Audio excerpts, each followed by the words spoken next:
Welcome to the frog dissection. Today you'll need your standard dissection tools as well as a tray and a frog.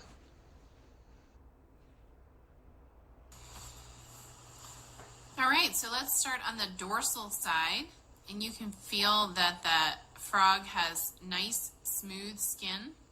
Remember, amphibians can breathe through their skin as well as through lungs.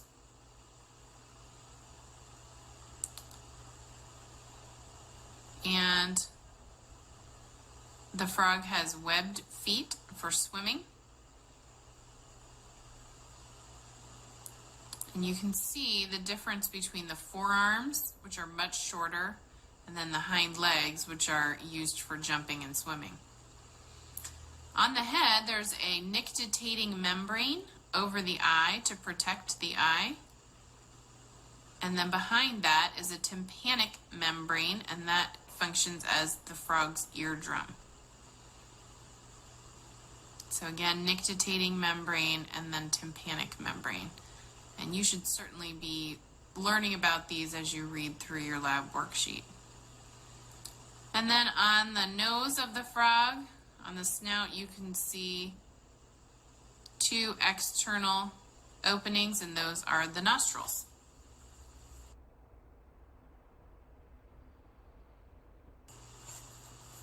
So the frog has three body regions: a throat, a thorax, which is the chest region, and then the abdomen.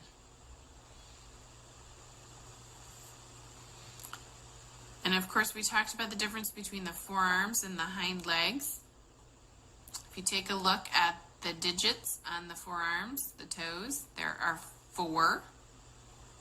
And then there's a thumb that's a little bit more powerful, and remember that thumb is used for amplexus, for grasping the female. And on the hind feet, you can see there are 1, 2, 3, 4, 5 digits. So 4 on the forearms and 5 on the hind legs.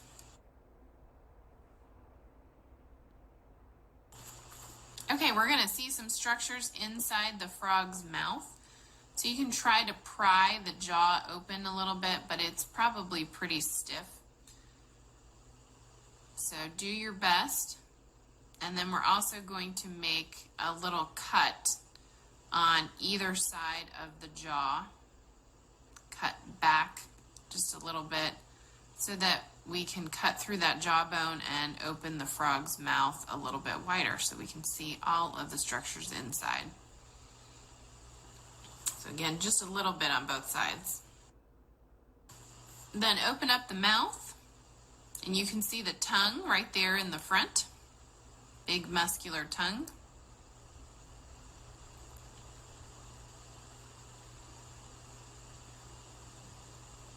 I'll try to zoom in as much as I can. So on the roof of the frog's mouth, you have maxillary teeth, a row of maxillary teeth, and then there are 2 nodule-like vomeron teeth in the front, and all of those are simply for holding prey. They don't use their teeth for chewing. And then on either side of the vomeron teeth, you can see the internal nostrils. Those are the holes that go directly into the external nostrils that you saw before. And then you can also see 2 holes at the back of the mouth. Those are openings to the eustachian tubes. And if we take a look at the tongue here, this tongue can extend out very far, and it attaches in the front of the mouth in order to flip out much more quickly than we can do with our tongue. And then in the back, there are 2 openings to vocal sacs, which help the frog make noise, and then a glottis in the center.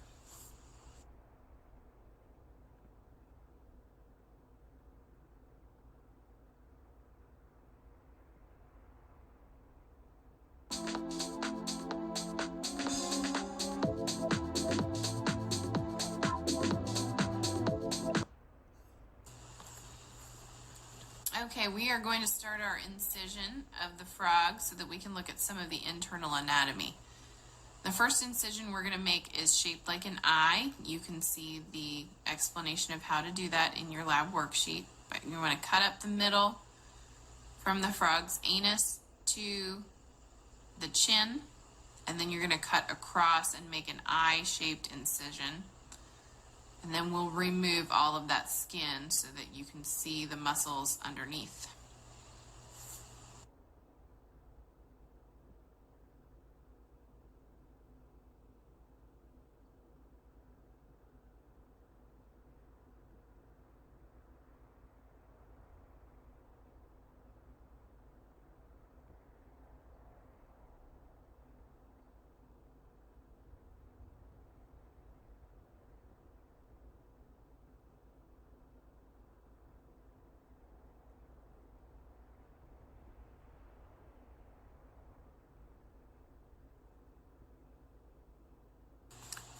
And then we will cut down through the skin of the legs as well, so you can see the muscles within those hind legs.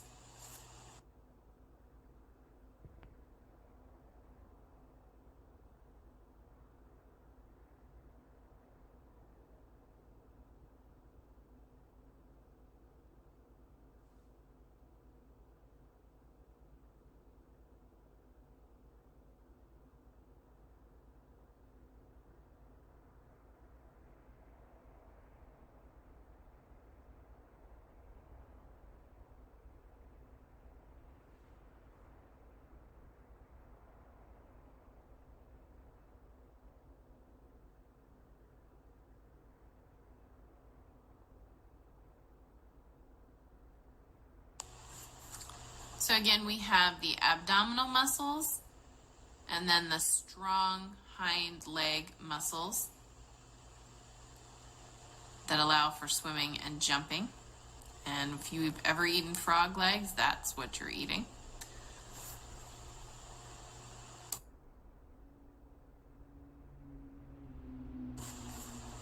Okay, now we're going to cut through that muscle layer on the abdomen and the chest. You can use your scalpel for this. The chest has a rib cage because a frog is a vertebrate.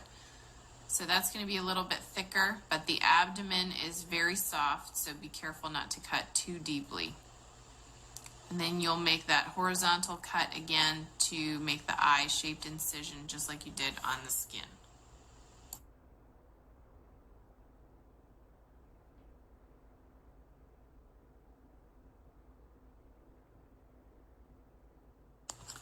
And I prefer to cut up through the rib cage with the scissors so that you don't accidentally cut down into some internal structures. This provides for a little bit more control. And then you can cut all of that rib and muscle layer off so that we can have a nice clear view of the internal anatomy.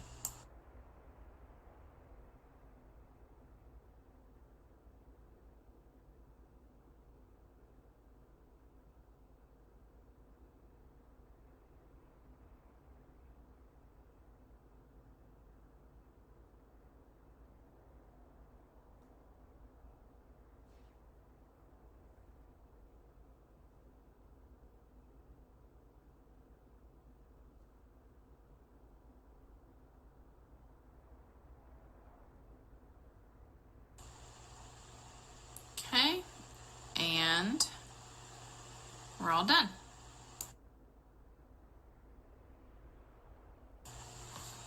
So let's take a look at some of these structures, and again, you're going to want to read on your lab worksheet as well. First, find the fat bodies, which are yellow spaghetti-shaped branched structures, usually near the back of the frog, and those help to keep the frog warm. So there'll be different amounts of fat bodies depending on where and when your frog was killed. And then the top structure of the frog, the largest structure, is the liver. And there are 2 lobes to the liver. Looks like 3, but there are only really 2 lobes to the liver. And that helps to filter waste. And then the heart is the triangular shaped structure right above the liver.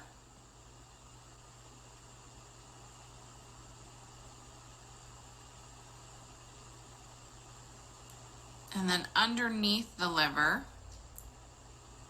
you can see the two spongy lungs. This is the frog's left lung, and those would expand when the frog breathes. And this is the right lung.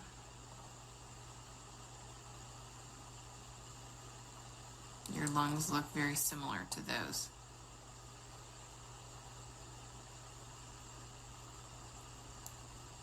And then also underneath the liver is the sac called the gallbladder, and that produces and stores bile, which is responsible for breaking things down in the digestive system.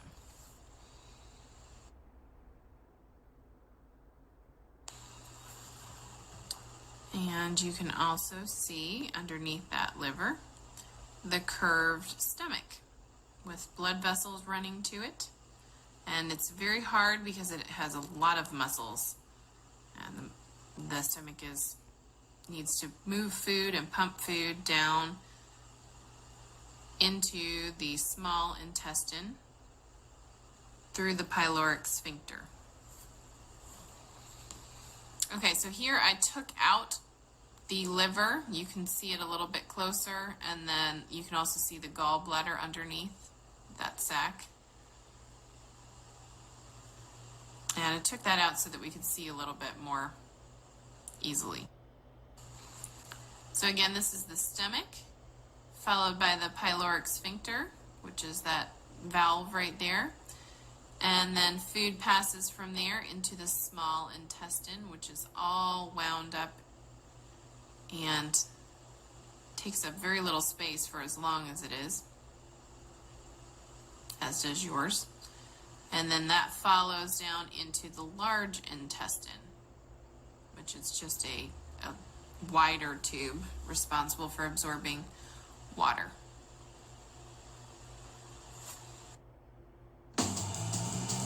With golf, you don't know what your real potential is.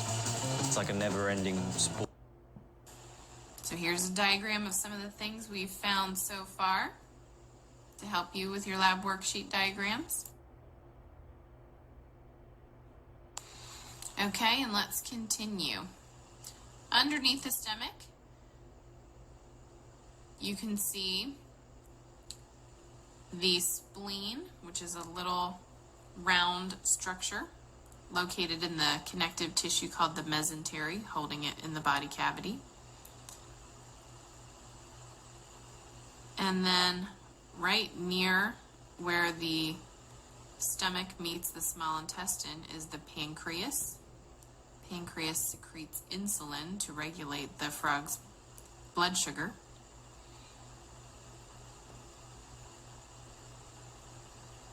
And then if you follow the stomach up towards the mouth, that's the esophagus.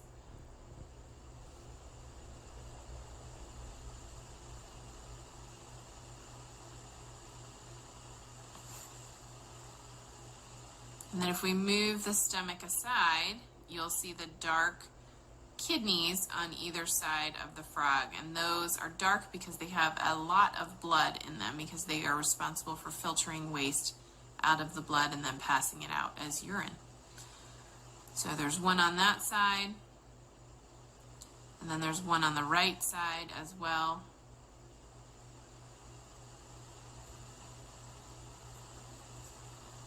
And then there's a bladder that the kidneys filter urine into. My frog's bladder is pretty empty at the moment. And that will all empty out into the cloaca. So again, here are some of the structures we just looked at: the spleen, kidney, and the bladder. And then I actually removed the stomach of the frog by just cutting the stomach at the top and the bottom, and then emptying out the contents. And you can see there's all kinds of insects and flies in my frog's stomach that are whole because the frog does not chew its food. So all of the digestion happens after the stomach, in the small intestine and the large intestine of the frog. And that's where we will leave off for today. I hope you enjoyed it.